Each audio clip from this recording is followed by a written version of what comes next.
A mí me gusta decir de Alberto, y no le voy a hacer mucho la pelota, que es un político que tiene la capacidad de imaginar el país en el que quiere vivir y en el que quiere que vivamos todos y todas. ¿Y por qué digo esto?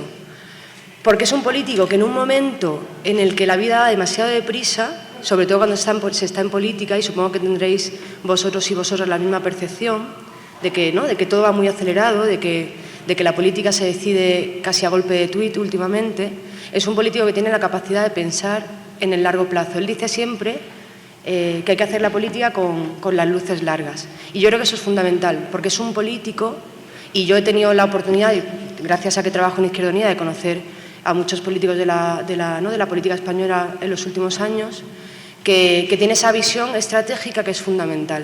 Porque en política muchas veces se comete el error de pensar solo en el corto plazo, en cómo resolver únicamente el problema siguiente.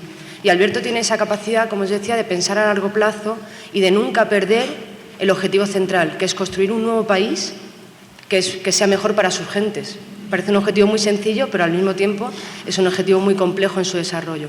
Y además tiene otro elemento que quiero comentaros, porque es una persona muy tímida, por cierto, ahí donde lo veis, y suele ser bastante tímido. Pero tiene otra aportación de Alberto que me gustaría destacar, es que tiene la capacidad de pensar siempre en la comunidad política que representa. ¿Qué quiero decir con esto?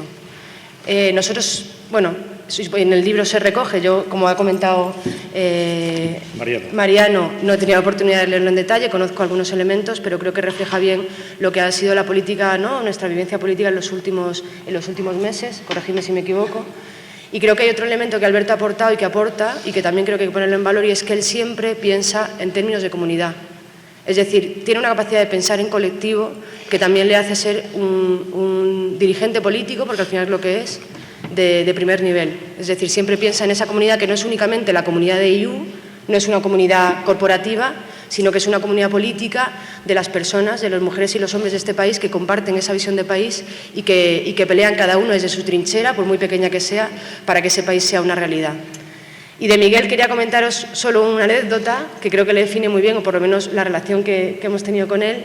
Yo a Miguel le conocí hace años, que trabajaba y ayudaba y asesoraba a Cayo Lar, y nos echaba una mano en el trabajo con Cayo y con otros dirigentes de IU, y también quiero agradecérselo porque siempre ha sido un trabajo que él ha hecho de manera voluntaria y altruista. Y él me dijo una frase una vez que me ha repetido los últimos 5 años cada vez que nos hemos visto, y siempre termina nuestras conversaciones diciéndome: Clara, ¿te puedo ayudar en algo?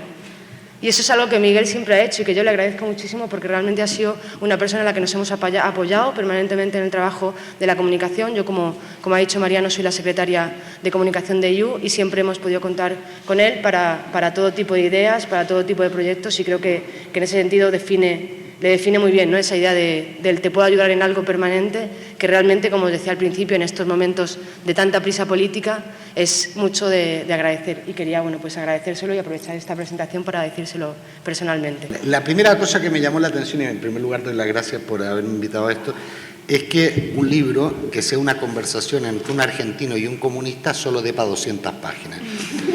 O sea, yo esperaba una enciclopedia. Pero la verdad que está magistralmente expuesto una serie de cosas. También me ha llamado mucho la atención que alguien que evidentemente tiene aspiración y tiene la capacidad y las condiciones para llegar el día de mañana a ser presidente del gobierno, sea del Logroñés, cosa que lo cuenta aquí.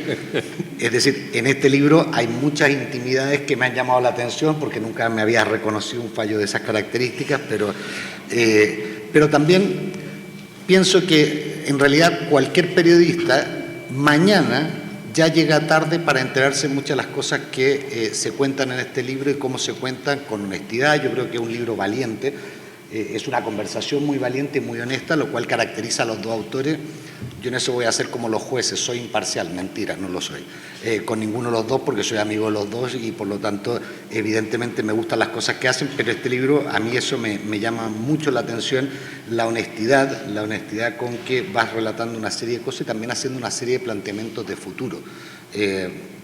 Hay gente que queda bien, hay gente que queda menos bien, hay gente que puede quedar mal, pero en realidad cada cual queda bien, menos bien o mal en función de su propio comportamiento, no de lo que va relatando Alberto o preguntando Miguel, ¿no? hay algunas anécdotas de todos estos últimos meses que son francamente interesantes para comprender por qué han pasado determinadas cosas, cómo han pasado determinadas cosas y hacia dónde vamos. Porque si hay algo que caracteriza, yo creo que al libro y lo que expresa Alberto y las cosas que va de forma, yo diría, con muy aguda preguntando Miguel, es no tanto lo que ha pasado y cómo ha pasado, sino hacia dónde vamos. Y yo creo que en el libro queda bastante claro eso. También me queda claro que Descansa no te va a invitar a su fiesta de cumpleaños después de leer el libro. Pero bueno, esas son cosas que son... yo invito a que lo lean porque en los detalles está realmente... Tú dijiste que había que leer el libro. Yo creo que el libro, sinceramente, a mí me metieron en ilegalidad, me mandaron el PDF, me lo leí en PDF y esto se lee... yo lo leí en una tarde, tal vez el defecto de leer mucho, pero lo he leído en una tarde y hay cosas muy interesantes como el tema, ya digo, lo de Descansa, el planteamiento de Rejón, y una cosa que está muy actual ahora, que también Alberto la plantea a una pregunta de Miguel. Miguel siempre con esto del peronismo, pues haciendo sus preguntas sobre izquierda, derecha, derecho. Alberto se ha sentado en la centralidad de la mesa hoy.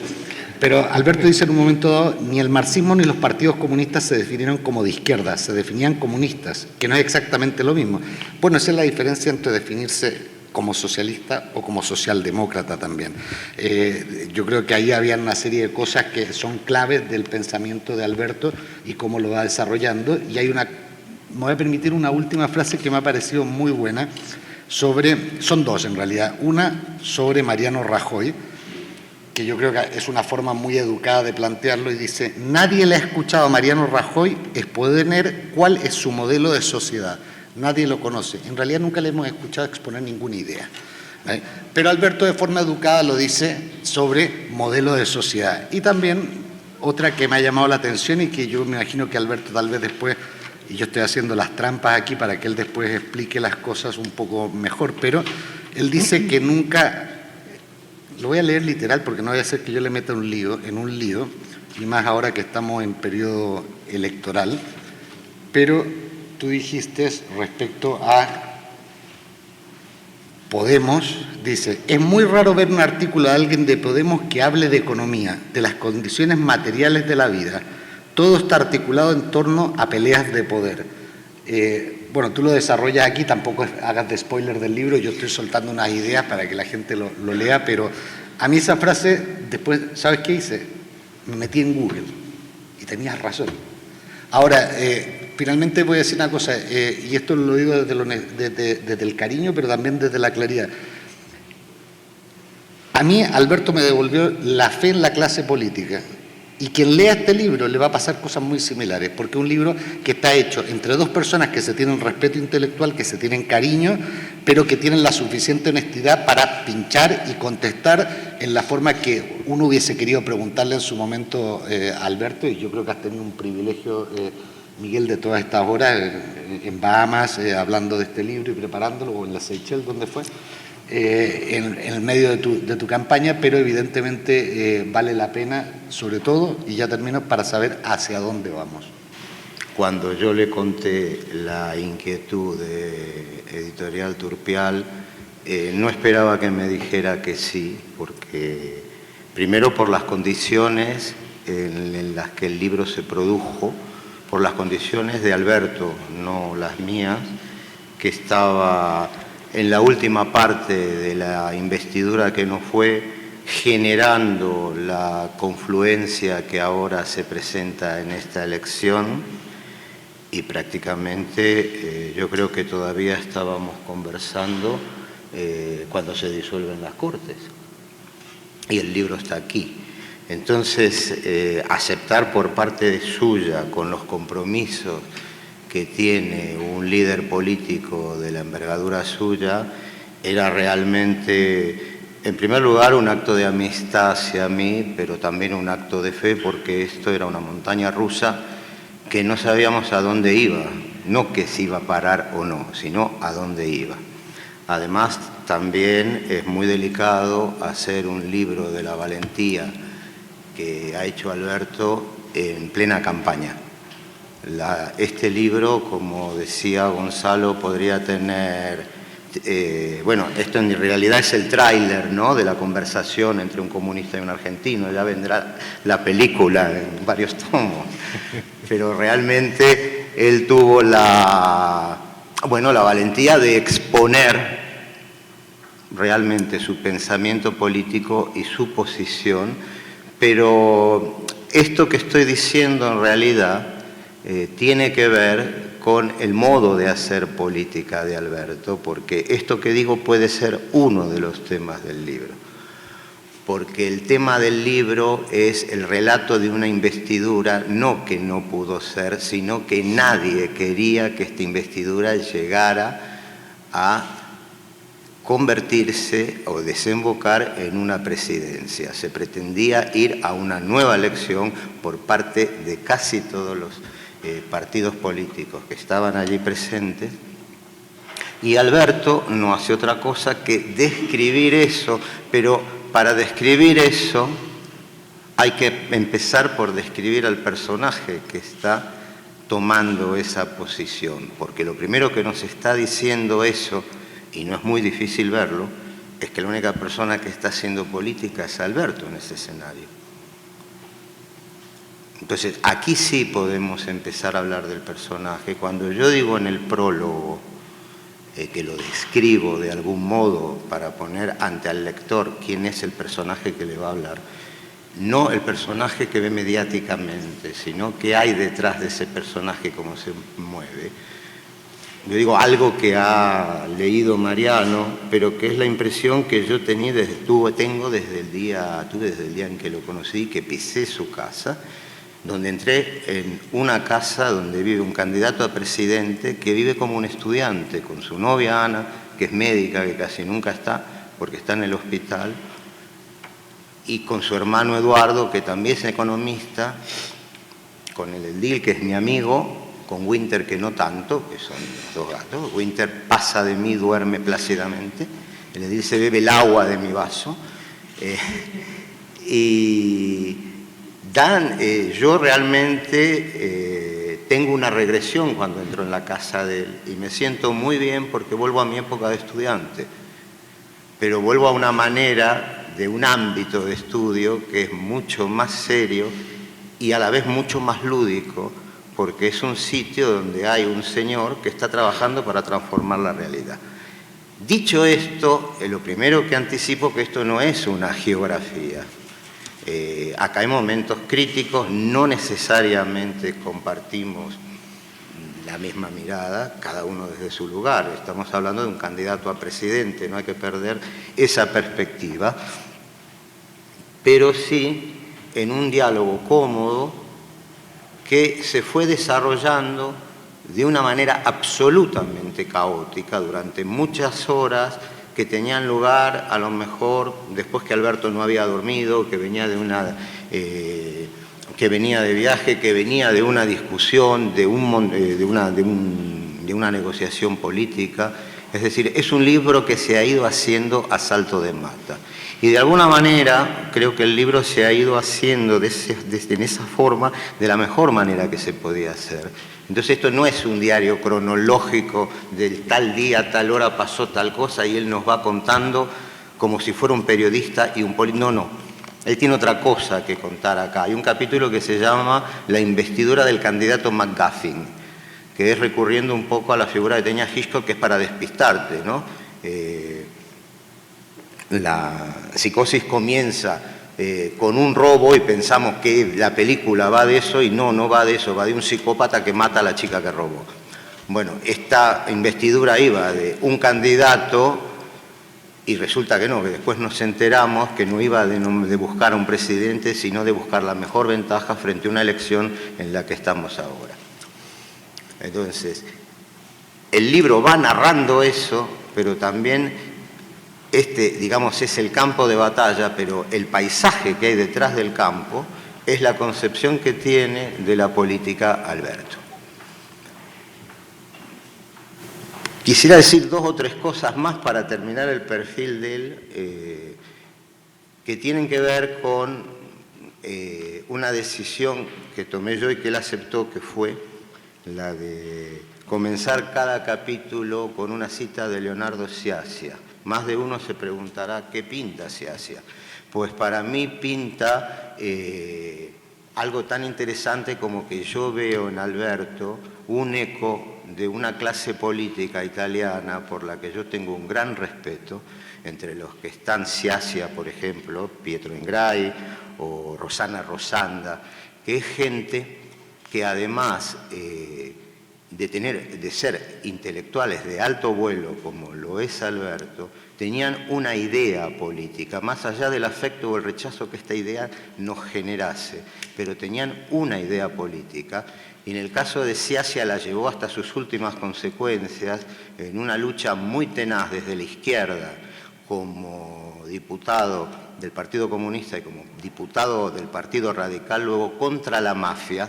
Formó parte de la comisión del caso Aldo Moro y es el único que se animó a decir que el asesinato de Aldo Moro probablemente era un triunfo de la CIA porque era a quien le convenía la muerte de Aldo Moro, ya que eso abortó el compromiso que finalmente Berlinguer podía llevar a cabo de hacer un gobierno entre el Partido Comunista y la democracia cristiana. Yo creo que Alberto, y no exagero, está a la altura, de alguna manera, de estos políticos, porque defiende una idea con un caudal intelectual muy grande y reitero que más allá de los afectos o rechazos o contradicciones que uno pueda advertir en ese discurso, es un discurso y es una idea, y Alberto no es un gestor de la política como podemos ver en otros líderes que en este momento están en el espectro, ya sea como gestores que son pensados desde fuera del campo de la política y así actúan, u otros que simplemente son máquinas electorales que intentan alcanzar el poder. El libro de algún modo cuenta todos estos matices sin seguir un guión, porque hemos preferido dejarlo tal como está, porque vamos tocando momentos de la realidad. Hay incluso un momento de thriller donde él cuenta la mesa 4 con suspense por debajo, y luego hay reflexiones muy profundas que es muy difícil encontrarlas en otros líderes, reitero, de este momento actual que está viviendo España. Para mí es un placer que podáis conversar aquí en esta ocasión, que tengamos esta oportunidad para hacer una reflexión un poco más sosegada de lo que imponen los tiempos políticos actuales, la campaña electoral, además con un libro que tiene una particularidad que ya han expresado quienes han hablado anteriormente y a quienes doy la gracia además por hacer esa presentación y por ser tan generosos en su descripción, pero que tiene que ver también con el hecho de que este libro se fue haciendo a lo largo de un momento bastante vertiginoso de la política en nuestro país. Creo que empezamos aproximadamente cuando Podemos nos había rechazado la última oportunidad de tener un grupo parlamentario, Izquierda Unida, y se terminó después de que hubiéramos firmado la confluencia con Podemos. Entonces es evidente que en ese interregno han pasado muchas cosas y todas esas cosas van apareciendo ahí en no sé si más de 20 horas de conversación que tuvimos Miguel y yo en total, que él fue grabando, y que desde luego yo creo que han reflejado todo eso. Una cuestión particular que yo creo que navega a favor del libro y de esta visión es que hubo quien nos recomendó releer el libro después para ver si íbamos a decir alguna cosa no debida a lo largo de la campaña electoral, o a ver si había alguna contradicción entre lo que decíamos al principio, en ese momento en el que Podemos nos estaba cerrando el espacio político en el Parlamento, y ese momento final en el que Podemos y nosotros éramos aliados para construir un país diferente. Y la verdad es que hice el esfuerzo de leerlo entero, es verdad que en diagonal, dadas las circunstancias, y no encontramos nada. Es decir, nos pareció todo tan coherente que desde luego no tuvimos que cambiar absolutamente nada. No encontramos ninguna frase, ninguna cuestión que hubiera podido ser, no ya falsa, porque dábamos por hecho que nuestras conversaciones eran sinceras, eran honestas, pero sí que pudiera ser malinterpretada. Todos hemos visto que a veces se pueden sacar titulares a partir de una interpretación un poco rebuscada de determinadas frases. Yo creo que con este libro no va a pasar, porque lo que hay es una cuestión muy fiel a los hechos, que ya además ha sido reflejada la mayor parte de las veces en otros espacios.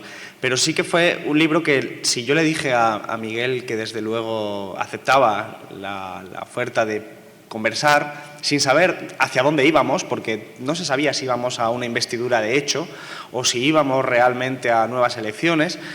No estaba muy claro en el momento en el que empezamos, se fue aclarando con el tiempo, pero si lo acepté fue precisamente porque, no solo por la complicidad con Miguel, una complicidad que no es ideológica, sino que es de naturaleza, de enfoque, que es precisamente la razón por la que lo acepté, y era porque no íbamos a hacer una cronología de los hechos. Yo me negaba a decir día A ha pasado esto, día B ha pasado lo otro. Me parecía extraordinariamente aburrido y de verdad no quería perder 20 horas de mi vida en hacer eso, un diario. Pero sí que aceptaba que fuera Miguel quien hiciera unas determinadas preguntas que incitaran a una reflexión. Por ejemplo, las cuestiones de cómo se maneja la política en los tiempos de la posmodernidad, en los tiempos en los que lo que urge es encontrar un titular, un resumen en 140 caracteres, en el que la política se hace a golpe de pensamientos sencillos, y tiene mucho que ver con lo que Gonzalo me provocaba con respecto a aquello de Podemos, ¿no? De lo de la economía o no la economía. Yo creo que hay muchas formas de entender la política, pero podríamos resumirlo desde mi propio enfoque en dos formas, en dos espacios.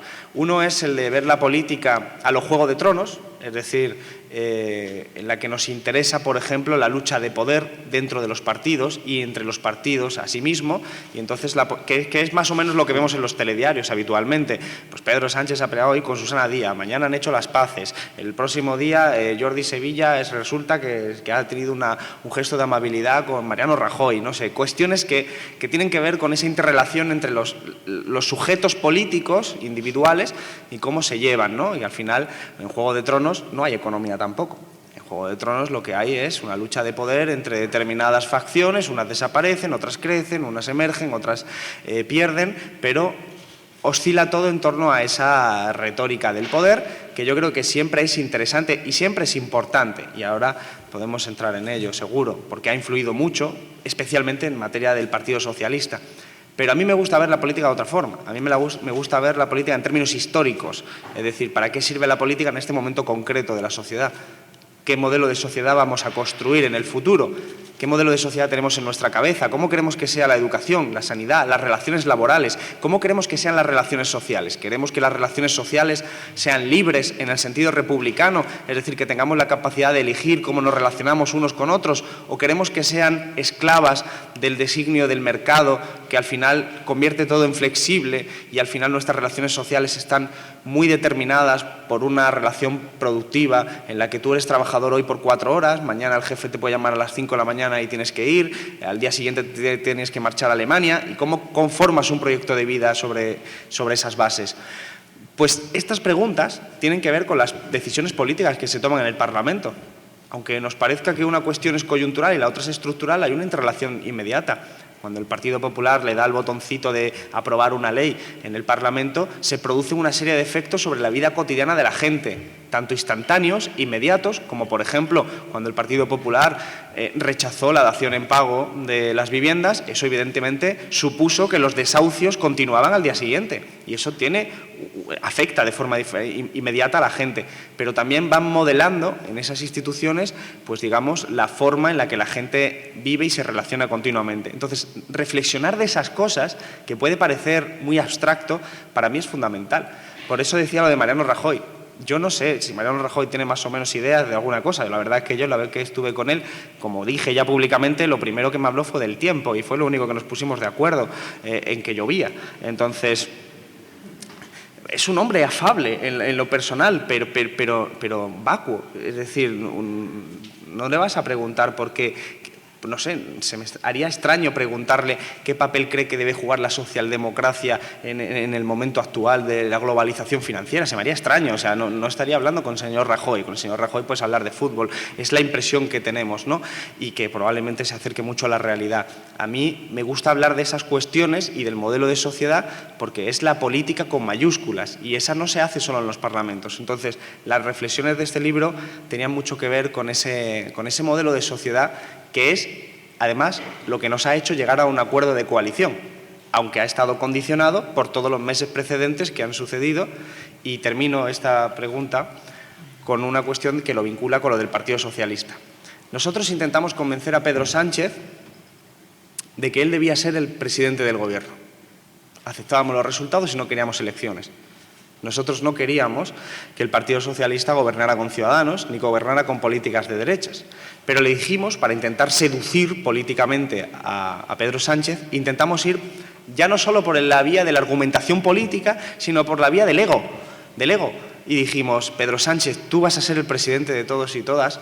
Pedro Sánchez, tú vas a ser la luz en una Unión Europea sometida a recortes, porque este gobierno, que se va a apoyar en nosotros y en nosotras, en otras formaciones políticas, va a ser la referencia internacional de mucha gente en Europa, porque te vas a convertir en la referencia de la gente que lucha contra la austeridad en Portugal, de la gente que lucha contra la austeridad en Francia, de la gente que lucha contra la austeridad en Italia, porque estamos ante un momento en el que la socialdemocracia se puede redefinir en positivo, luchando contra la austeridad y no aceptándola como estaba haciendo Hollande y como ahora mismo estamos viendo en las calles de Francia contra esa reforma laboral. Nosotros le decíamos todo esto y la impresión que nos llevamos es que Pedro Sánchez no lo entendió. Es decir, no es que estuviera de acuerdo o no estuviera de acuerdo, es que no lo entendía. Sus códigos estaban puestos en otro lado. Su visión estaba puesta en si la relación de fuerzas internas del Partido Socialista le iba a dejar pactar o no pactar. Y después de las elecciones, nosotros tuvimos siempre la impresión de que Pedro Sánchez quiso explorar la posibilidad de tener un gobierno con Podemos y con Izquierda Unida. La sensación que tenemos, honesta, cuando hablábamos con Antonio Hernando, cuando hablábamos con Pedro Sánchez, y hablaba yo personalmente con ellos, era que les interesaba y estaban interesados en explorar esa posibilidad. Pero hubo un hito, que fue el Comité Federal del Partido Socialista, en el que pusieron las cartas encima de la mesa, la correlación de fuerzas internas, y en la que dijeron: no vamos a permitir ningún gobierno con nadie que acepte el derecho a decidir. Ojo, después se ha venido una interpretación según la cual el PSOE no podía pactar con independentistas, pero es mentira. La resolución que decía Susana Díaz, entre otros, era con nadie que pueda defender el derecho a decidir. Era la forma inmediata de cortar la posibilidad de un gobierno de izquierdas. Y esa era lo que hizo el Partido Socialista. Y Pedro Sánchez perdió esa batalla, o no la disputó, pero después de ese día Pedro Sánchez tuvo que hacer equilibrismo, porque Susana Díaz le dijo: no puedes pactar con el Partido Popular, que parece razonable, no puedes pactar con Izquierda Unida y Podemos, especialmente Podemos por cuestión cuantitativa, y no puedes ir a nuevas elecciones. Yo, sinceramente, no hace falta ser experto en aritmética para darse cuenta de que Susana Díaz estaba pidiendo la implosión de Pedro Sánchez, porque no había ninguna combinación al margen de todas esas tres.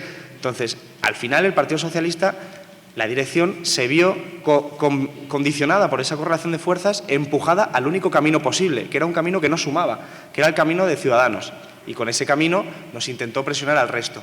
Pero creo que es una forma de ver que mientras nosotros le convencíamos por el papel histórico que teníamos que jugar en nuestro país la izquierda, él estaba absolutamente condicionado por una camisa de fuerzas a lo Juego de Tronos, que tenía más que ver con la relación de los aparatos internos y una visión ensimismada de la política, mientras nosotros intentábamos hablar de la política con mayúsculas, que era, yo creo, lo que hemos conseguido hacer finalmente.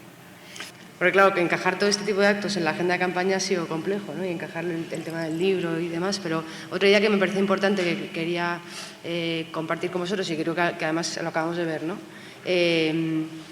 Nosotros, yo creo que hemos conseguido tener un discurso mucho más radical del que ha tenido nuestra formación política en los últimos años, pero al mismo tiempo se consigue, ¿no?, con esa claridad en las ideas, con esa forma de expresarlo, etcétera, que no parezca un discurso agresivo, ¿no? No sé si lo compartís. O sea, que también esa aportación de Alberto como un político que es capaz de expresar con toda la contundencia y con todo el contenido y con toda la crudeza lo que piensa, y al mismo tiempo, ¿no?, y explicarlo de esa forma. Y yo creo que queda muy recogido en el libro, y al mismo tiempo hacerlo de una forma en la que se le valora como algo que no entra en esa guerra o en ese tono propio del Juego de Tronos que comentábamos antes. Fijaos, en el libro hay una reflexión sobre esto que plantea Clara, que es a mí lo que me interesaba, ¿no?, cuando decía antes, la reflexión de la política en tiempos de la posmodernidad, en tiempos en los que parece que lo superficial y la imagen es lo que prima y lo que define.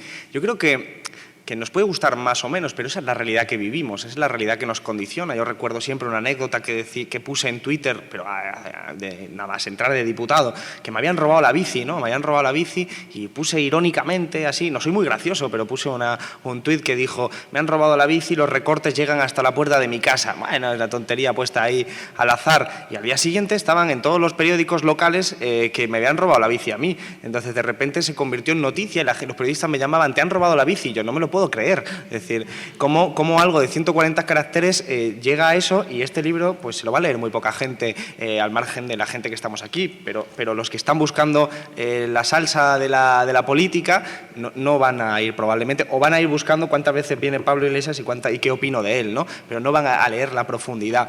Eso tiene que ver con la semiótica, que es lo que decía Clara. Nosotros somos probablemente la dirección más radical desde Julio Anguita. Es decir, en el sentido etimológico y positivo de la palabra, que va a la raíz de los problemas, que nosotros detectamos cuál es el diagnóstico de la situación y cuáles son las soluciones.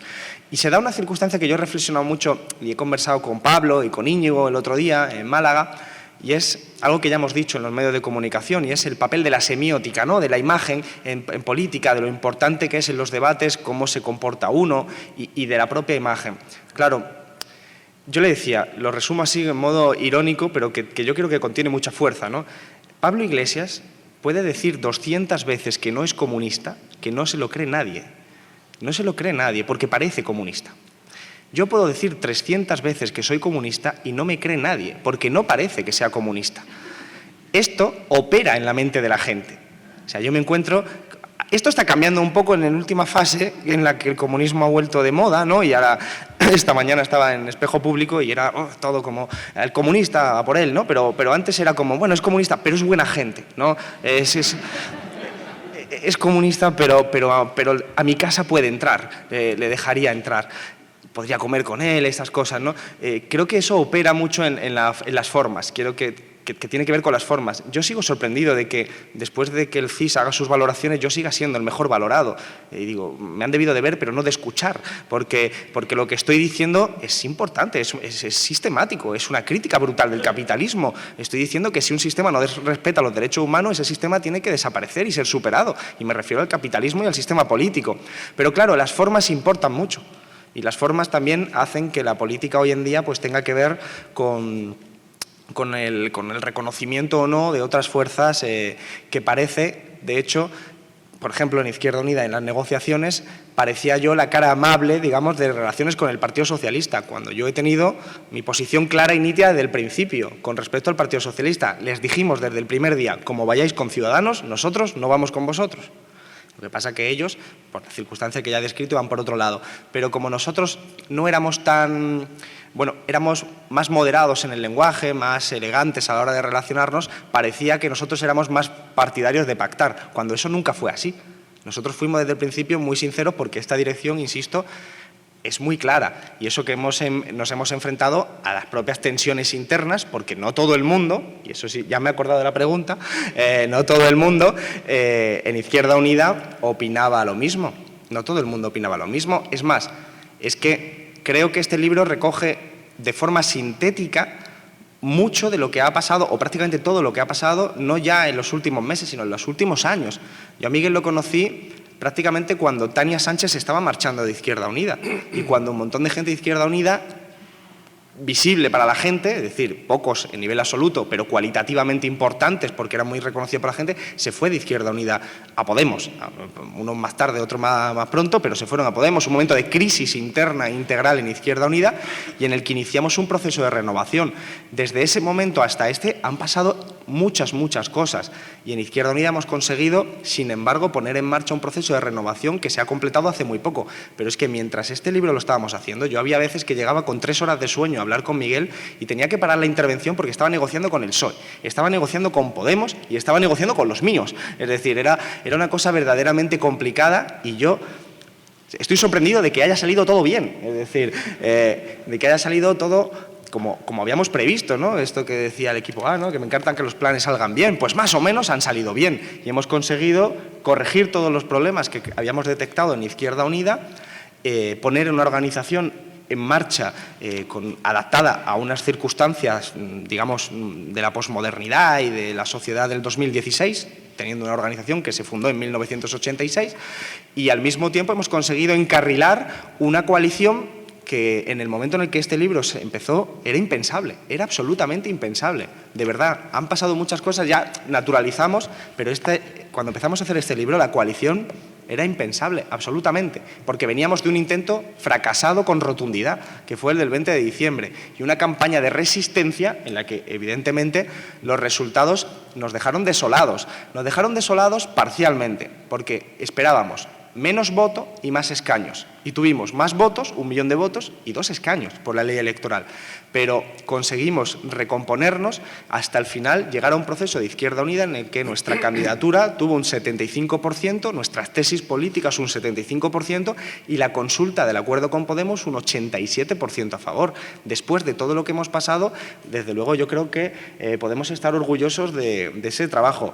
Y después, cuando uno ve lo que dice Albert Rivera o Mariano Rajoy y su gente, pues uno se da cuenta de que está acertando en el camino, que está acertando porque están verdaderamente aterrorizados con la posibilidad que no existía, no ya cuando empezamos el libro. Hace 2 meses las encuestas daban que Partido Popular y Ciudadanos tendrían mayoría absoluta. Eso daban todas las encuestas. Ahora no hay ninguna que lo dé. Y eso ya es un mérito de la propia coalición electoral que hemos hecho entre Podemos e Izquierda Unida. Y todo eso está en el libro, un poco caótico, evidentemente, porque hay de todo, hasta gatos, pero que aparece reflejado y yo creo que eleva ese nivel de lo político con minúsculas a la política con mayúsculas. Tienes mucha razón. Gonzalo no puede aguantar más y hacer un es spoiler. Que me ha llamado ahora mismo. Quiero hacer un spoiler porque hablaste de ahora que se usa tanto la posmodernidad y la política en titulares. 5 tweets del libro y lo tendréis que leer para comprobar si estoy inventándomelo o no. La base social del Partido Socialista es una base social por lo general de izquierda muy combativa y republicana. Primer tuit. Segundo, el Partido Socialista es la correa de transmisión de este país, en este país de la oligarquía económica y financiera. Quizás el mejor enlace es Felipe González. Segundo tuit. Susana es más felvista que el propio Felipe González. Tercer tuit. Rajoy no es un gran ideólogo. El Partido Popular no los ha tenido nunca. Cuarto tuit. Es más, en realidad yo creo que el único gran ideólogo que ha tenido los grandes partidos ha sido Felipe González. 5 tuits que he leído, o no, o me los he inventado. No, están ahí. Bueno, claro. pero me estás haciendo de spoiler ahora la venta del libro. No, eres tú el que está leyendo extractos del libro, a mí no me cuentes. O sea, yo creo que la figura de Felipe González es una figura de la reflexión. A ver, en este país, yo que soy de Andalucía además, la gente vota al Partido Socialista, la mayor parte de la gente, porque ve en el Partido Socialista un instrumento de defensa de la sanidad pública, la educación pública, las pensiones públicas. En mi pueblo, mis amigos, sus padres, estudiaron por primera vez gracias a las reformas del Partido Socialista de los años 80. Tuvieron pensiones por primera vez gracias a la reforma del Partido Socialista de los años 80. Y vieron en el Partido Socialista una suerte de faro de lo que era la socialdemocracia y de lo que era el advenimiento de la modernidad, retrasada en España en décadas, pero que desde luego era la visión moderna de la Unión Europea. Y eso era el gobierno de Felipe González, ¿no? Esa era la imagen que se construyó, el mito que se construyó, pero con ese sustrato cierto. Eso se ha ido agotando. Se ha ido agotando pues porque hemos ido viendo la política concreta del Partido Socialista, incluyendo ya los años 90, la corrupción, etcétera, los GAL, todo lo demás. Pero la base social del Partido Socialista todavía se referencia en ese Partido Socialista de los años 80. Sin embargo, en el Partido Socialista, la realidad estricta es, fundamentalmente, que hay una élite dirigente, que es, yo creo que la mejor expresión es Felipe González, que opera como hacedores del propio régimen, de la estabilidad de un régimen político y económico que se podría describir como parasitario y rentista. Es decir, en nuestro país no existe un capitalismo liberal, como decía Adam Smith, ni mucho menos como Milton Friedman. En nuestro país existe un capitalismo de amiguetes sociológicamente franquista que opera sobre la base de parasitar las administraciones públicas y de ser absolutamente rentista del gobernante de turno. Eso es lo que existe en nuestro país. Cuando tú tienes a un señor como Florentino Pérez, que es capaz de tener, no solo ser un magnate muy bien relacionado, sino que al mismo tiempo es presidente de un club de fútbol y tiene las constructoras de este país que se han beneficiado de los sobrecostes, de la inmensidad del incremento de la deuda, y esa red oligarca es la que controla este país, cuando tú te pones a ver los nombres, hay mucha más gente de la esfera del Partido Socialista que de la propia esfera del Partido Popular. Y eso es una sorpresa, pero porque tiene que ver con la construcción de esos años 80. Entonces, ¿cuál es la clave de lo que va a pasar en el futuro? Yo creo que la tiene el Partido Socialista a partir del 26 de junio, porque tiene una contradicción que va a emerger. Va a emerger esa contradicción entre esa base social que está votando sanidad y educación pública y vota Partido Socialista, y esa otra que está diciendo, como Felipe González, dejen pasar al PP, por favor, porque si no los rojos estos van a transformar este país de una forma que no nos gusta. Y esa contradicción va a estallar. Y eso es a partir del 26 de junio.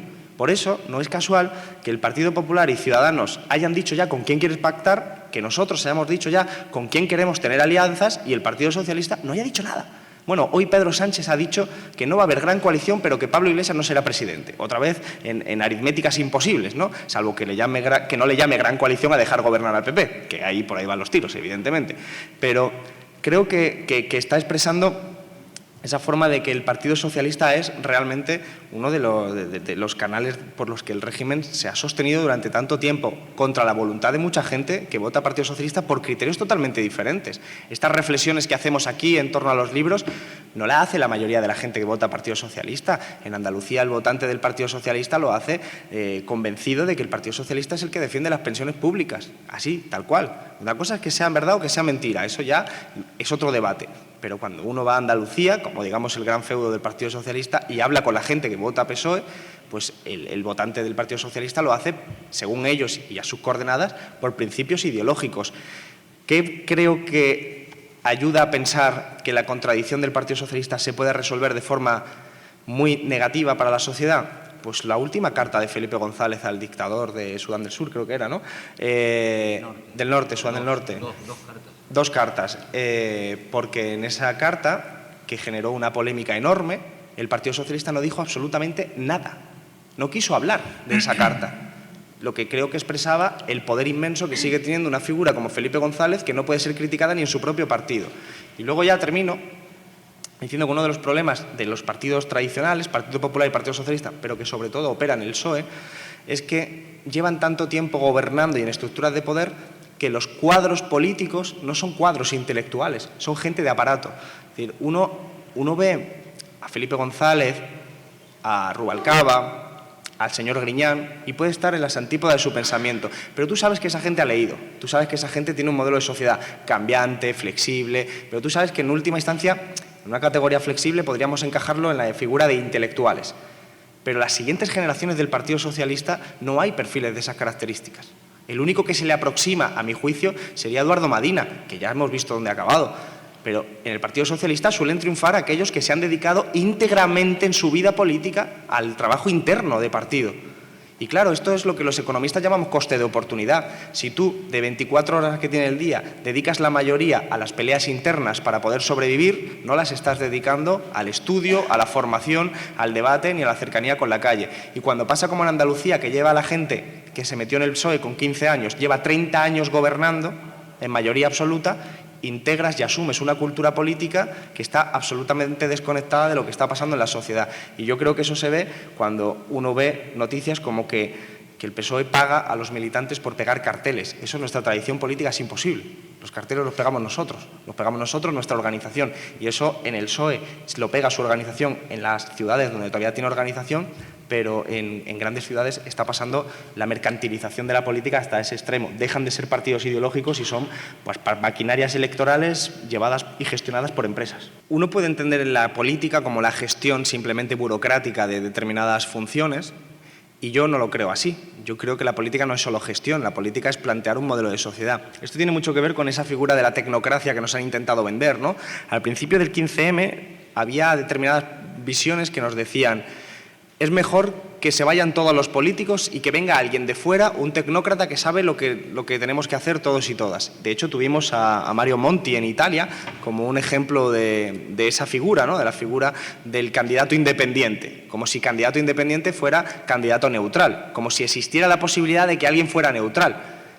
Esa gente, como Mario Draghi, presidente del Banco Central Europeo, se dice que no son ni de izquierda ni de derecha, ni de arriba ni de abajo, ¿no? Ellos están por encima del bien y del mal. Ellos dicen que saben lo que nos conviene a todos y a todas, cuando en cambio su política concreta afecta a un modelo de sociedad. Entonces, la política cada vez se está intentando convertir más, y yo creo que en España, a raíz de los últimos años, eso ha cambiado, pero se estaba intentando convertir en un ejercicio de tecnocracia. Si recordáis, UPyD defendía una figura muy parecida a esta, y Ciudadanos también.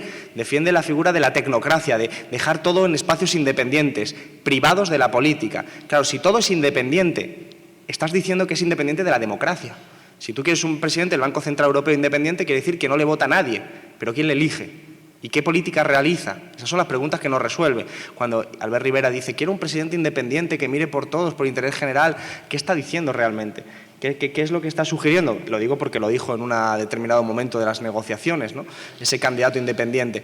Yo creo que han intentado convertir la política en un ejercicio de mera gestión burocrática, y no puede ser así, porque no existe... No es una ciencia exacta, no es una ciencia física en la que tú puedas modelar a tu gusto. No. Cada política tiene costes, y tiene costes repartidos y distribuidos desigualmente. No es lo mismo cuando Draghi baja los tipos de interés, o mejor dicho, cuando los sube, para que entendamos mejor el ejemplo, lo que está haciendo es que aquellos que tenemos deudas, yo no tengo particularmente, pero la mayoría social tiene deudas, pues resulta que cada vez paga más a los bancos. Entonces, esa gestión que parece meramente técnica, titular, Mario Draghi sube los tipos de interés. Eso significa que aquellos que estén endeudados tienen que pagar un poquito más cada mes al banco. Y eso no parece una decisión neutral, eso parece más bien una transferencia de dinero directamente de un bolsillo a otro. Entonces, eso no es independencia. Y creo que en gran medida nos han criado, sobre todo en los años de la burbuja inmobiliaria, pensando que la política era algo que tenía que hacerlo los mejores. Los mejores en ese sentido independiente y técnico, cuando yo creo que la política es ideología, y la política es debate público, es deliberación, es ideología en ese sentido, y eso es lo que se echa de menos. En el Congreso se echa de menos debates de altura. Se echan de menos debates de altura. Es que, debates de altura, perdonad, en el Congreso se echa de menos debates. O sea, ¿por qué? Porque la propia conformación parlamentaria hace que cuando tú subes a la tribuna tienes suerte de si queda alguien en el hemiciclo, ¿no? Tienes suerte que además los que queden te estén escuchando, porque como votan con disciplina de partido, ¿qué más da lo que tú digas? Si ya saben que quien le diga al jefe levante el dedo, 1 es que sí, 2 es abstención y 3 es voto en contra. Entonces tú miras a tu portavoz y te dice votar a favor, ¡pam! Y te da igual lo que haya dicho, ¿no? Entonces se han convertido la política en un escenario verdaderamente gris. Y creo que el 15M y estos últimos años han dado color a la política y bueno, ahora no solo se habla de fútbol en los bares, ¿no? Ahora con la Eurocopa la gente habla de política. Esto hace 5 años era imposible. Bueno, pero no es meter... No, ideología tienen mucha. No es meterme con ellos, quiero decir, esto es una constatación que ellos mismos han anunciado como uno de sus éxitos y es probable que sea verdad. Ellos han definido Podemos como una maquinaria electoral, como una organización que se ha ido construyendo al mismo tiempo que superaba obstáculos electorales para llegar a las elecciones generales. Entonces se han conformado de tal forma que su objetivo central era esencialmente ganar las elecciones. Desde el principio, además creo que fue Íñigo quien definió Podemos como una maquinaria de guerra, electoral de guerra, creo que fue la palabra exacta. Creo que eso es muy legítimo y así, en realidad, todos los partidos han terminado funcionando así.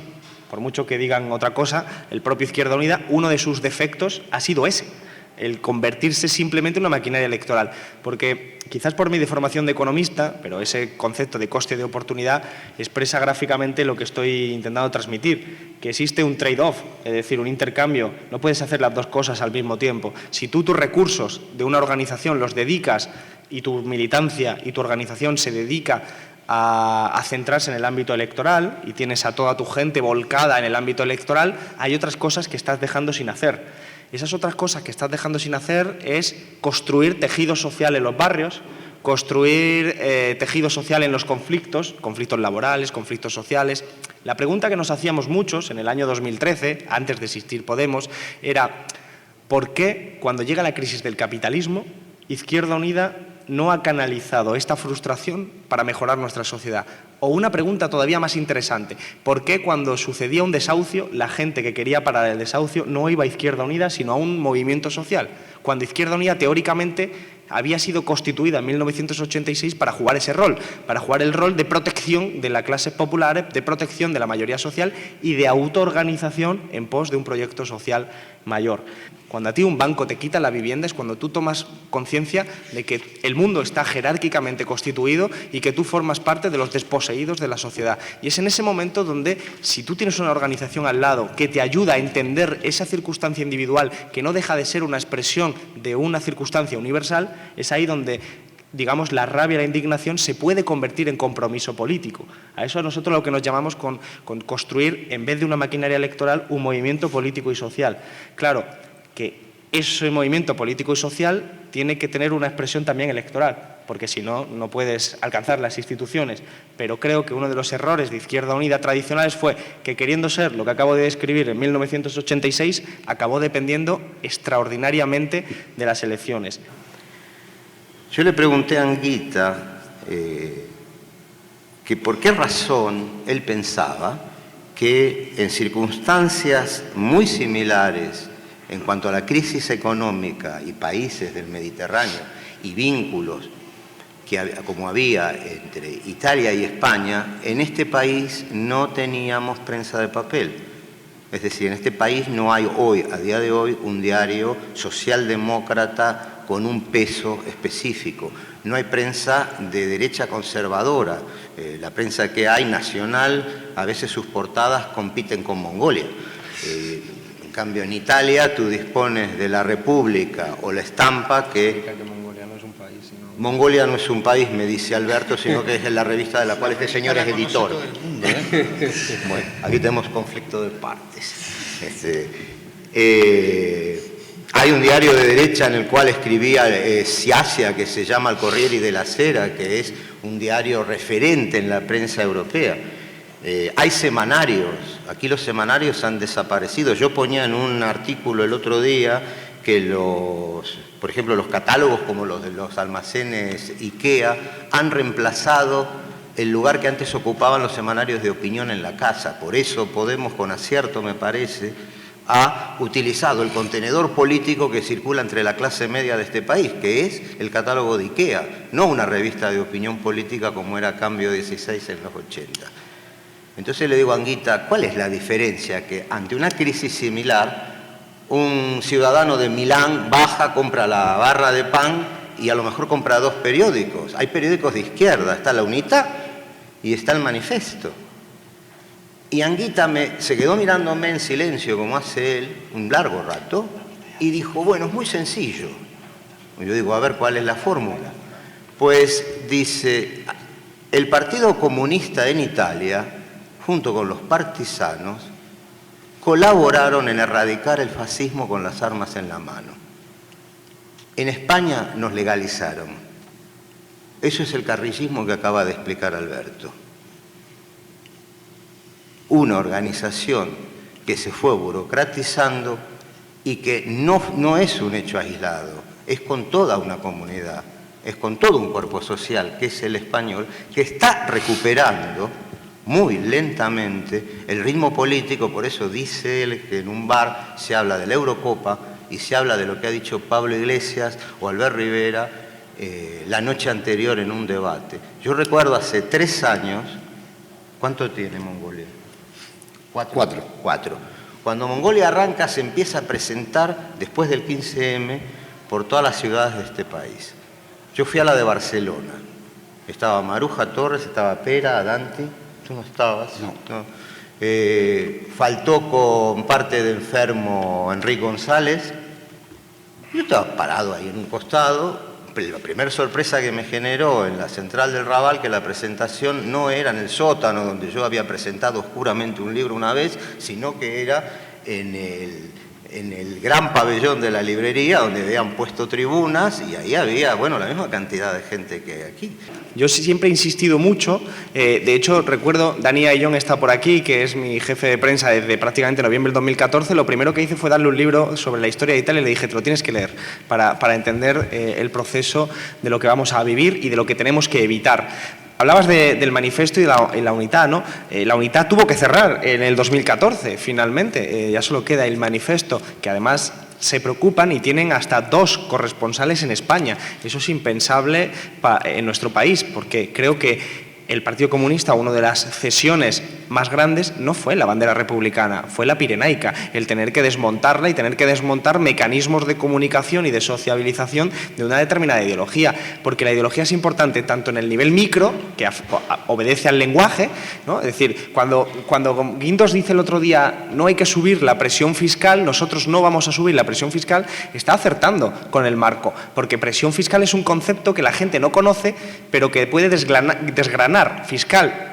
No lo entiende muy bien, pero presión es algo malo. Presión es un concepto que a nuestra vida cotidiana nos afecta negativamente. Entonces, si tú eres un político que dice quiero aumentar la presión fiscal, has perdido ya antes de empezar. Y por eso el propio Guindos dice yo lo que voy a hacer es un alivio fiscal. Un alivio es bueno, tú no sabes qué consiste el alivio. Y luego explícale a la gente que el alivio significa que pierdes la sanidad y la educación, ¿no? El lenguaje está todo eso. La prima de riesgo es otro ejemplo clásico que nosotros ponemos. La prima de riesgo ha subido a 500 puntos básicos. Madre mía, terrible, ¿no? 700 puntos básicos, Dios mío. En Grecia está en 1500 y mira cómo están en Grecia, ¿no? Y tú te asustas, pero claro, dices, ¿y qué es un punto básico? La gente no sabe lo que es un punto básico.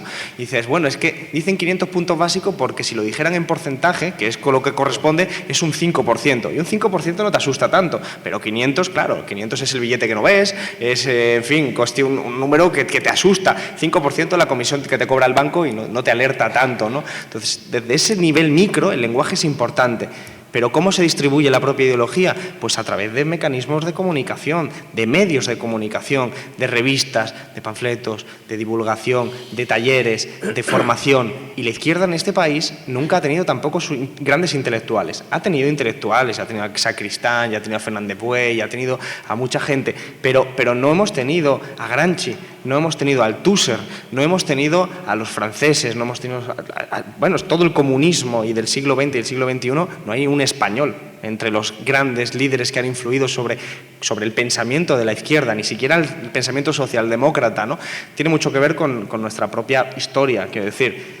El comunismo y el socialismo más elaborado llega a España en épocas turbulentas donde el sindicalista no le daba tiempo a estudiar, estaba directamente confrontando con la dictadura y tiene eso, también marca la fisonomía y durante el franquismo es muy difícil.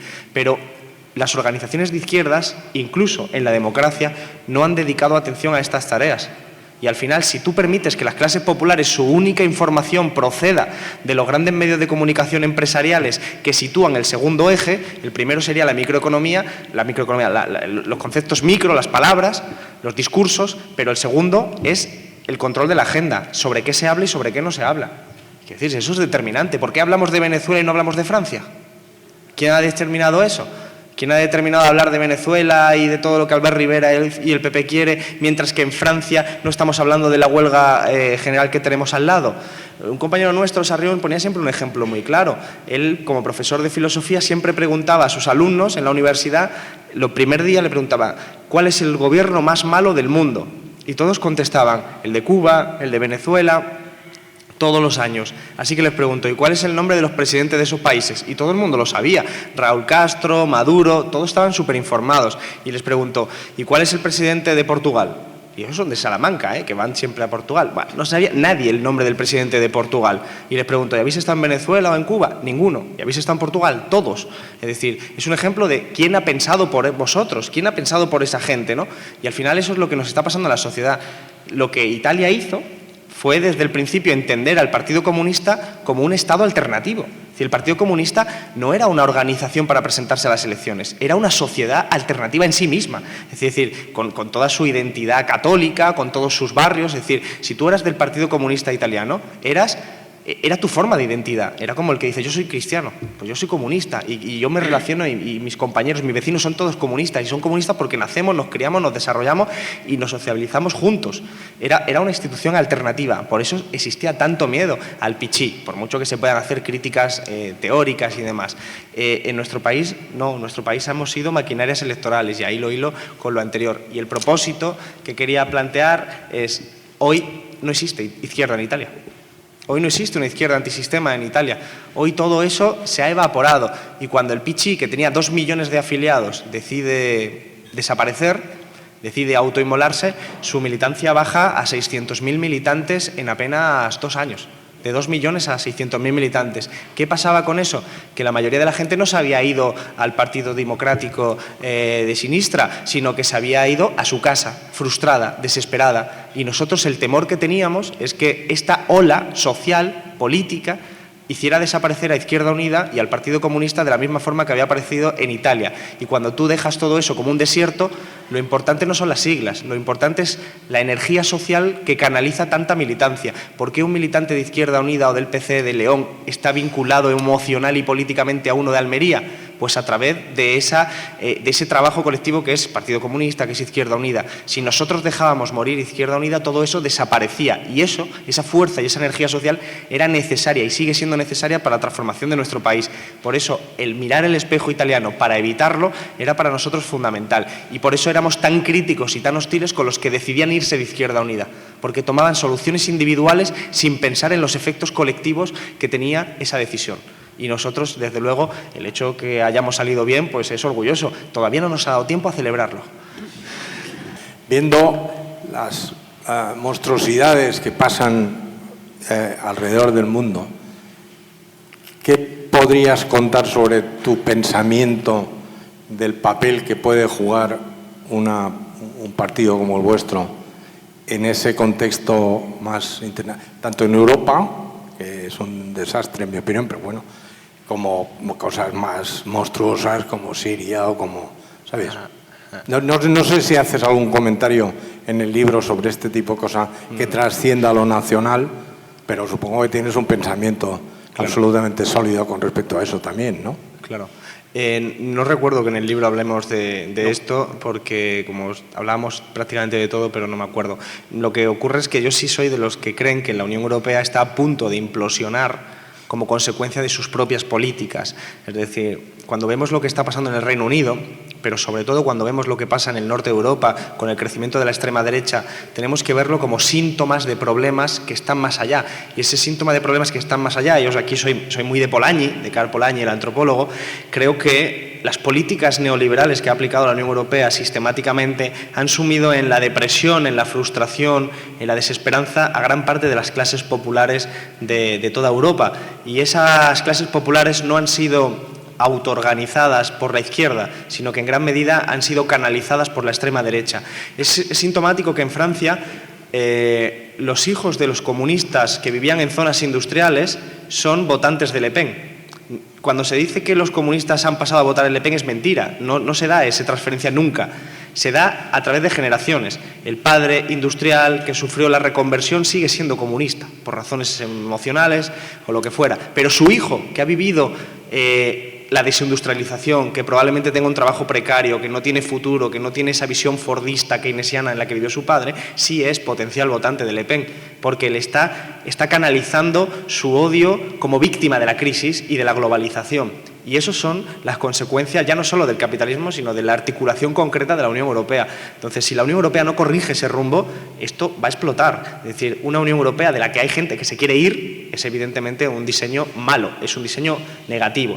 Entonces, creo que la esperanza está en que haya gobiernos fuertes que puedan cambiar el rumbo, porque si no, vamos otra vez a una época de fortalecimiento de los nacionalismos y de los identitarismos, que además lo hacen con perspectiva xenófoba y clasista, como es el caso de Austria, el caso de Finlandia, el caso de tantos otros países como Dinamarca, que están poniendo multas a los refugiados y que les están robando el dinero, ¿no? Entonces, evidentemente, el papel que yo sitúo históricamente en nuestro país a una coalición como la nuestra es que, dada su heterogeneidad y diversidad, y a pesar, o quizás gracias a eso, podamos ser esa esperanza de decir, esta política tiene que cambiar. Yo creo, quizás porque peco de materialista, que si se resuelven los problemas materiales de la ciudadanía en toda Europa, es mucho más fácil poder construir comunidad política. Lo que no puedes construir comunidad política es poniendo a competir a todos los trabajadores de esa misma comunidad política. Es decir, tú no puedes decirle a Francia y a España que se sientan hermanos cuando están compitiendo en todos los sectores productivos y se están arruinando unos a otros. Entonces, esa construcción de la Unión Europea es una tremenda aberración, además de ser hipócrita por aquello de la libertad de movimiento de capitales y no de personas, entre otras cuantas cosas, que tendría que hablar de refugiados y todo eso, ¿no? Entonces, yo sí creo que el papel que nosotros podemos jugar como proyecto político, ideológico, es precisamente el de dar un cambio de rumbo. Nuestros países mediterráneos tenemos la fortuna de ser por cuestiones culturales mucho más solidarios y tener redes sociales y familiares que nos evitan caer en esa extrema derecha. Es sintomático que la extrema derecha en Grecia no haya crecido más allá del 10%, que en Italia está como está, en España no existe explícitamente y en Portugal tampoco. Digamos que en los países mediterráneos la expresión de la canalización de la rabia ha sido por la izquierda. Ha sido Syriza, ha sido los gobiernos de Portugal con todas las alianzas, está siendo en Izquierda Unida Podemos, en Italia está haciendo algo muy, muy extraño, pero desde luego creo que el sur de Europa puede tener la clave para evitar la descomposición terminal de la Unión Europea, porque si no, esto va a ser, bueno, un hito que, ya termino y no es por amargar a la gente ni mucho menos, pero el horizonte no solo es de desintegración de la Unión Europea, más que desintegración, implosión, sino que está en ciernes una nueva crisis financiera y España no tiene capacidad económica ni productiva si no acomete cambios radicales ya. El problema de la economía española es que nos han desindustrializado tanto que nosotros no podemos vivir en solitario, porque no tenemos productos para exportar de alto valor añadido y somos una economía dependiente y periférica, porque la han querido construir así, porque decía Solchaga que la mejor política industrial era la que no existía. Es decir, hemos vivido durante décadas una desindustrialización de nuestro país, de Grecia, de Portugal, y creo que tenemos la alternativa. Es un proceso de medio plazo, no es un proceso de la noche a la mañana, y es un proceso eminentemente político, no es técnico, es eminentemente político. Es decirle a la gente que la solución no está en disparar al inmigrante, que la solución es colectiva y es fraterna a través de articular un discurso. Yo creo que esos son los grandes retos que están encima de la mesa y que no se debate sobre ellos. Es que no se está debatiendo en ellos sobre lo del Reino Unido. Es decir, el otro día no hablaron de ello, creo, en el debate. No. Y cuando tienes una circunstancia que afecta tanto, me parece dramático. Pero tiene que ver con esa política del día a día, ¿no? Que lo que te ponen la alcachofa al día siguiente y te preguntan ¿qué opinas de las declaraciones de Mariano Rajoy de ayer? ¿No? Pero no hay grandes debates ni reflexiones holísticas.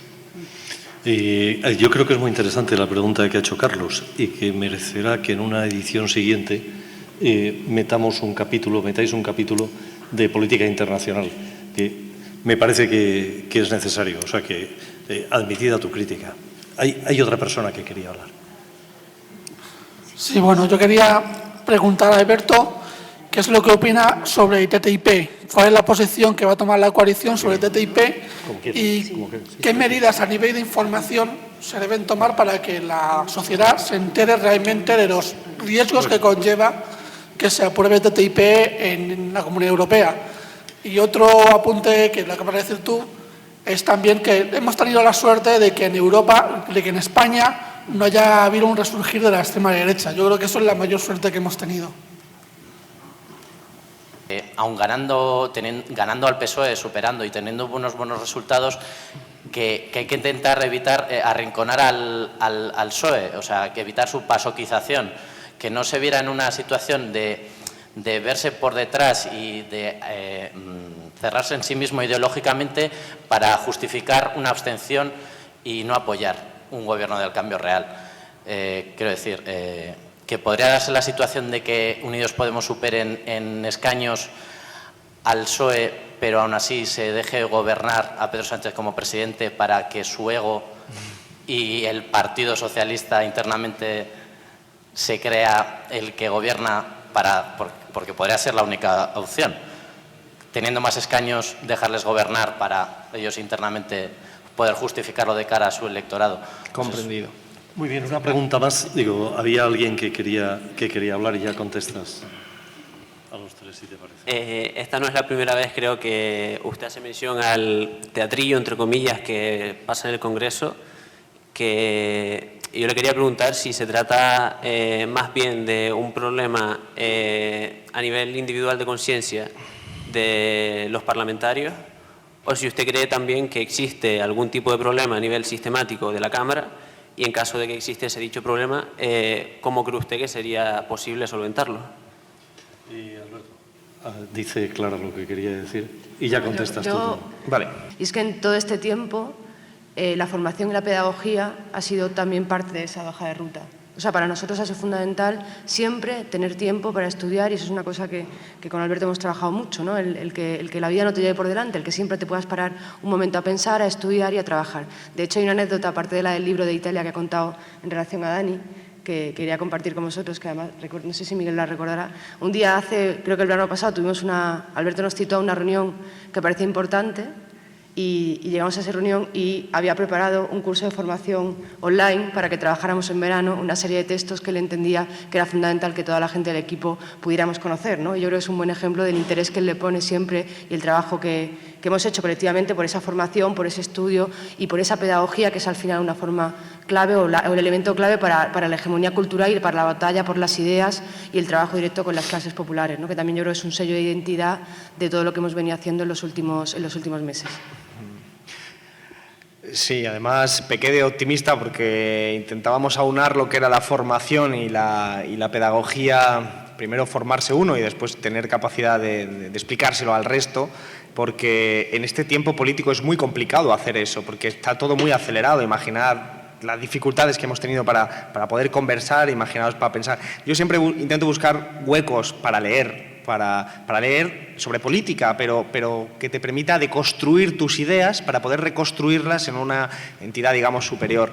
Aquel curso de formación, es verdad, tenía 700 páginas y me pasé de hippie porque eran las vacaciones y la gente no quería emplear sus vacaciones tampoco en leer las fricadas que yo mandaba, ¿no? Al final creo que fracasé, pero bueno, está ahí pendiente, no os creáis que se me ha olvidado. Es básico para la forma de pensar que yo quiero desarrollar. De todas formas, respondiendo a las preguntas sobre el TTIP, nosotros estamos en contra radicalmente por lo que significa. De hecho, yo escribí un librito también con otro compañero para difusión hace un par de años, que está funcionando muy bien como divulgación, para intentar explicárselo a la gente, porque no se habla. En este país de lo internacional en general no se habla. Y el TTIP, sin embargo, creo que no va a funcionar. Es decir, no solo es que sea injusto e ineficaz, sino que no va a ser aprobado. Yo confío en que no va a ser aprobado porque estamos encontrándonos ante a un salvajismo por parte de los negociadores de Estados Unidos, después de todo lo que conocemos filtrado, y la Unión Europea no tiene ahora mismo la fortaleza suficiente para imponer este TTIP sobre sectores tan diversos como la ganadería, como el sistema productivo industrial español, que sí son ya cada vez más conscientes. Yo el otro día estaba en Castilla y León y era curioso como los ganaderos, tradicional sector del Partido Popular, eran conscientes de que había que luchar contra el TTIP. Eso es distinto a lo que había pasado hace 2 años. Entonces yo sí creo que cada vez hay mayor conciencia a pesar de que no se está hablando de ello. Claro, el TTIP no nos estamos enterando prácticamente de nada porque se está llevando unas negociaciones con una, no voy a decir discreción, sino secretismo absoluto, que verdaderamente cuando hablas con quienes lo apoyan dicen, no, es que lo están haciendo por nuestro bien. Y digo, joder, pues si lo hacen por nuestro bien y lo tienen que ocultar, ya no quiero decir el día que se suponga que lo están haciendo mal. Es evidente que encierra trampa. Entonces nosotros sí que estamos en una campaña muy intensa contra el TTIP en la medida de nuestras posibilidades. Intentamos meterlo en los discursos, pero es verdad que el encaje es dificultoso dada la circunstancia de que nadie quiere hablar. Sobre la extrema derecha en España, creo que daría para otro libro, porque claro, el problema de España es que no tiene una derecha civilizada.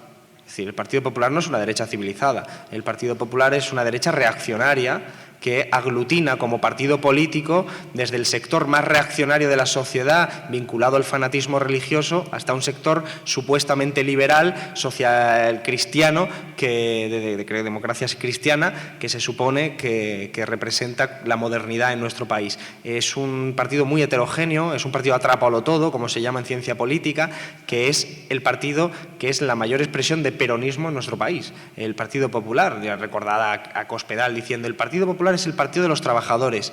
Bueno, pero es que si ves los datos, es que resulta que durante muchos años los trabajadores votaban Partido Popular mayoritariamente. Es más, los jubilados y las jubiladas votan mayoritariamente Partido Popular. Son grandes retos que tenemos quienes consideramos que hay que construir de otras bases.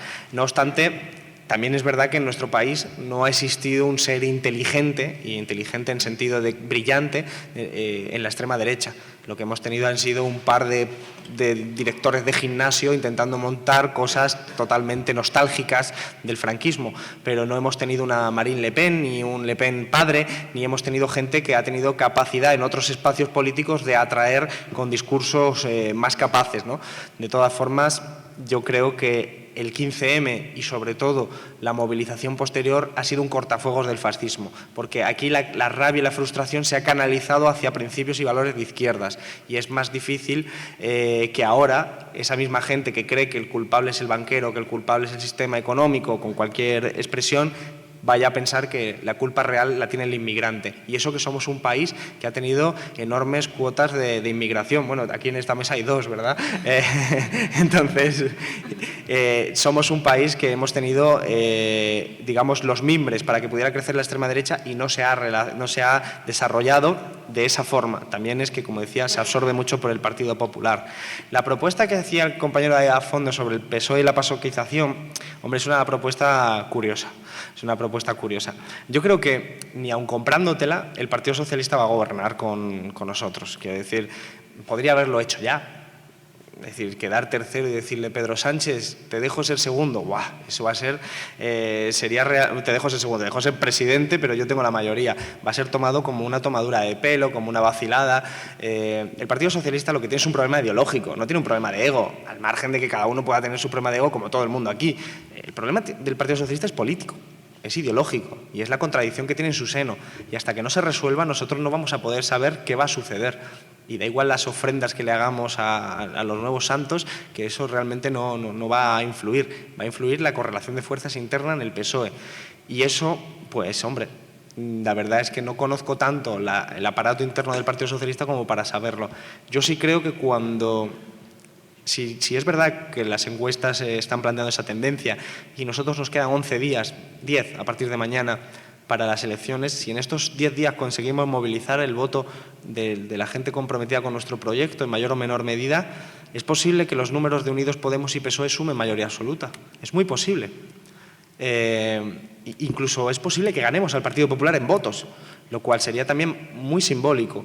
Creo que eso está dentro del margen de posibilidades y un escenario en el que Unidos Podemos y PSOE suman mayoría absoluta es un escenario muy complejo para el Partido Socialista, pero es algo que ayuda a que la contradicción se resuelva favorablemente hacia la coalición, porque teniendo la opción tan clara, tan nítida, es que en la anterior tuvieron la excusa de que no sumaban, es que ahora no tendrían excusa. Entonces yo creo que ahí van a estar determinados condicionantes que son clave, pero la última palabra la tiene Felipe González. Y finalmente me preguntaba el compañero de la primera fila sobre el teatro del Congreso. A mí me gusta mucho la palabra y además sobre el teatro, ¿no? La metáfora, porque en el mayo del 68 los manifestantes, muy influenciados por la internacional situacionista francesa, decían que si la Asamblea Nacional se había convertido en un teatro, los teatros tenían que convertirse en Asamblea Nacional. Es una frase que nosotros hemos llevado mucho y que de hecho el nuevo spot, en cierta medida, un spot que sale a final de semana, un spot coral con Podemos, con Izquierda Unida, versa también un poco sobre esta cuestión del teatro. Pero un día vino alguien del teatro y me dijo, Alberto, deja de compararnos con los políticos del Congreso. Y por eso, al final, creo que lo pone por ahí detrás, que pone todo lo que pasó después de la investidura de Pedro Sánchez fue ficción. Lo he dejado en ficción para que no se sientan mal los compañeros del teatro, pues no era un ataque peyorativo, ni mucho menos, pero sí que tiene dos causas. Las dos son institucionales, pero una son de instituciones formales y otra de informales. Me explico. Las instituciones formales es que el propio reglamento del Congreso y la propia definición de democracia parlamentaria en España lleva a que los debates no existan. Es decir, nosotros jugamos con el mandato imperativo.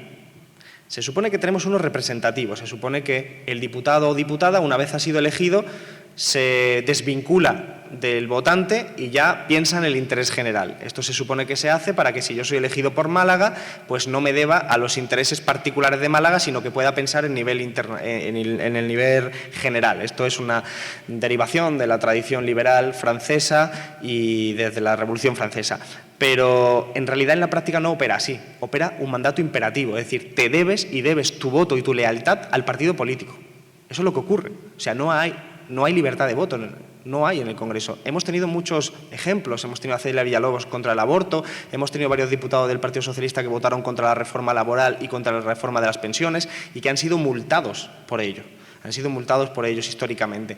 Entonces, creo que ese mandato imperativo forzado hace que el debate pierda sentido.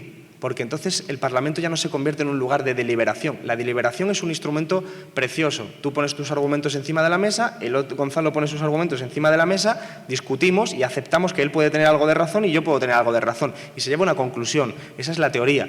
En el Congreso no opera eso. En el Congreso está la negociación pura y dura. Gonzalo, ¿cuántas cartas tienes? ¿Yo cuántas cartas tengo? Pues ya está, yo he ganado, punto, se acabó. Y entonces los debates es pura parafernalia. Yo he visto que antes de un debate, en los pasillos, negocias. Oye, negocias cuando no hay mayoría absoluta, claro, cuando hay mayoría absoluta esto es jauja, vamos. Cuando no hay mayoría absoluta, pues viene y te dice, venga, yo te doy esto, tú me das esto. Vale, perfecto. Y están firmando mientras se está debatiendo. Entonces los argumentos no son argumentos para el sentido del voto, son parte de la propaganda política para que el medio de comunicación te recoja la frase que tú quieres y dirigirte a la gente, que es una democracia profundamente dirigida hacia los medios de comunicación. Y las instituciones informales son que, precisamente condicionado por esas instituciones formales, la cultura política de los diputados y diputadas es fundamentalmente una cultura política de obediencia al líder. Y no hay una cultura política de mandar al Congreso a los que mejores debaten. ¿Cómo se eligen a los candidatos y candidatas por la mayoría de los partidos? A dedo. ¿Y por qué a dedo? Porque son determinadas lealtades provinciales. El alcalde que se ha quedado sin alcaldía, al Senado. El chico brillante que me hizo un favor mientras estaba en urbanismo, al Congreso. Así se elige a la gente. El Partido Popular, el Partido Socialista, ha elegido fundamentalmente así a su gente. Entonces, esa gente no es la que está más preparada para debatir, para argumentar. Si hemos llegado a momentos en los que yo subía a la tribuna del Congreso, hacía una intervención improvisada a Guindos, y Guindos me respondía leyendo. Y dices, ¿cómo me puedes responder leyendo? Es adivino si le acabo de improvisar todo. No, el señor me respondía leyendo, pero hubo una vez que me respondió la réplica leyendo, es decir, habló él, hablé yo y me respondió la réplica leyendo. Y dijo, no puede ser que este hombre sea tan crack, o sea, es imposible. O sea, es evidente que me está tomando el pelo, es evidente que él ha venido a contar su libro y que el Parlamento es un lugar entretenido para ver si consigo que los periodistas me hagan un poco de caso, ¿no? Y me pongan al final el titular que la gente vea que yo estoy debatiendo.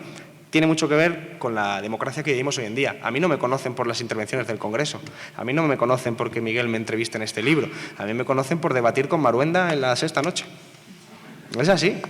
Y eso es sobre lo que tenemos que reflexionar, si ese es el modelo de democracia que queremos o queremos cambiarla. Y esos son debates que yo creo que son interesantes, porque si no, pues vamos a un modelo muy líquido de democracia que convierte al teatro en un teatro de sombras. Y no te he hablado, porque ya tenemos que terminar, y veréis que entre mis habilidades tampoco está la contención verbal, pero no te he hablado de que el Parlamento cada vez tiene menos funciones. Cada vez tiene menos funciones. Yo recuerdo una vez en la que Montoro dijo, bueno, salió una propuesta del ministro de Finanzas alemán que había que crear un supercomisario de presupuestos en la Comisión Europea. Sería un supercomisario porque sería la persona que aprobaría o rechazaría los presupuestos de cada país. Es decir, el Congreso debate sobre los presupuestos, pero después iría a la Comisión Europea y te diría sí o no. Entonces tú todo lo que habrías hecho en el Parlamento es puro teatro, es decir, es pura ficción. ¿Por qué? Porque cada vez vamos más hacia un escenario donde puedes hablar de en el Congreso puedes debatir sobre si se pita o no se pita en los estadios de fútbol, que no le resto importancia, pero no parece lo más importante del mundo, pero no puedes hablar de cuestiones centrales como redistribuir la renta, la política económica, el euro, porque esas son competencias que están en otro lugar donde no tiene acceso la democracia. Entonces vamos a un espacio donde el gobierno es una cosa, el poder es otra. Tú debates sobre lo que puede hacer el gobierno, que cada vez es menos, mientras que el poder, lo que determina realmente lo que se está haciendo, pues lo decide Florentino Pérez y unas cuantas personas en el mercado privado. Y eso es el tipo de democracia, entre comillas, contra el que en última instancia luchamos. Bueno, ya he dado la chapa. Pues muy bien. Muchas gracias a todos.